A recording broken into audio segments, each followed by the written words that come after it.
Hi everybody, I am going to start blogging about my medical conditions,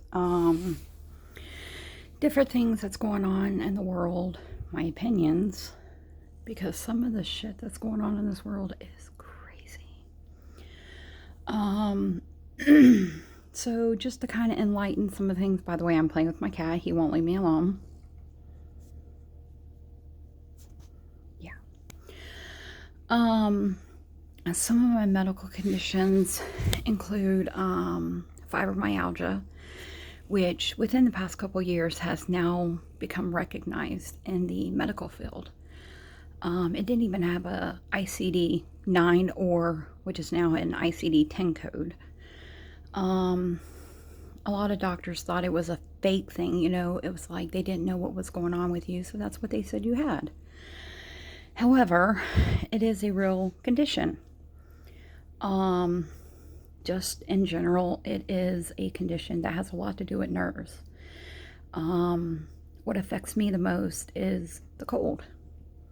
I live in Florida, and even the small, what we would call a cold front, affects me, and I tend to be in a lot of pain. I take gabapentin. It tends to keep it under control within reason. When it is winter, I tend to get prescribed a little more than normal, but to keep it under control with just air conditioning, I am on it daily.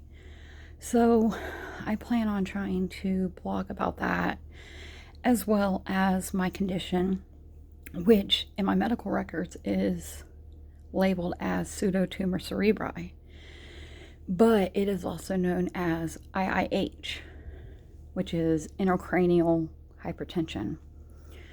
I finally got diagnosed with that in January 2015, but I've had it all my life. I had to come off the meds that they give you, which is acetazolamide, because I'm allergic to it. It has sulfa in it, and I'm allergic to sulfa.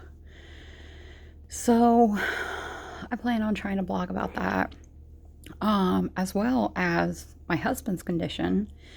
He has type 1 and type 2 diabetes, which I didn't even know that was possible until I learned that from his doctor.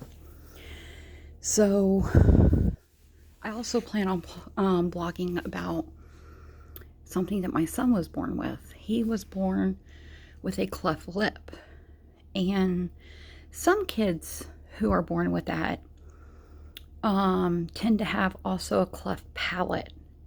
Luckily, he only had a cleft lip, and he did have surgery at 6 months old.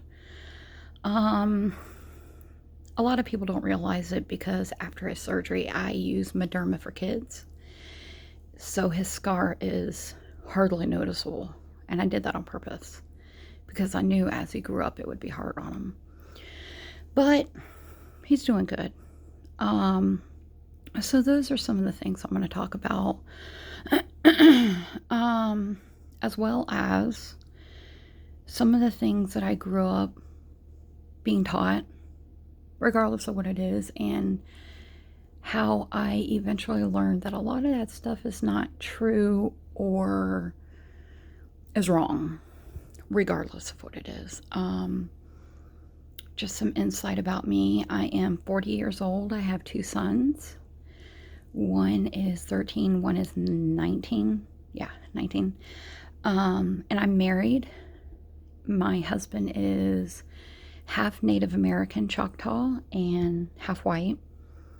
So I plan on trying to blog about a lot of stuff. I have nothing else better to do. My son, my youngest son, is in online school.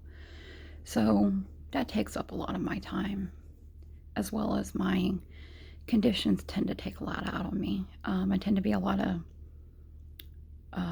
really tired. My memory's not the best anymore. It's hard not being the same way I used to be. So I really don't have many people to talk to. I choose do not have many friends, which I will probably also blog about.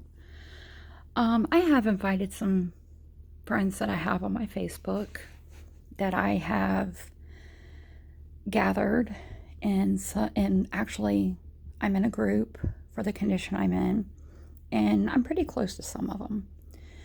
But like, I don't have anybody locally that I like hang out with or anything like that, because too many people are backstabbing. So I am a caring person. I love being there for people, which is the reason why I used to be in the medical field. I know quite a bit about the medical field.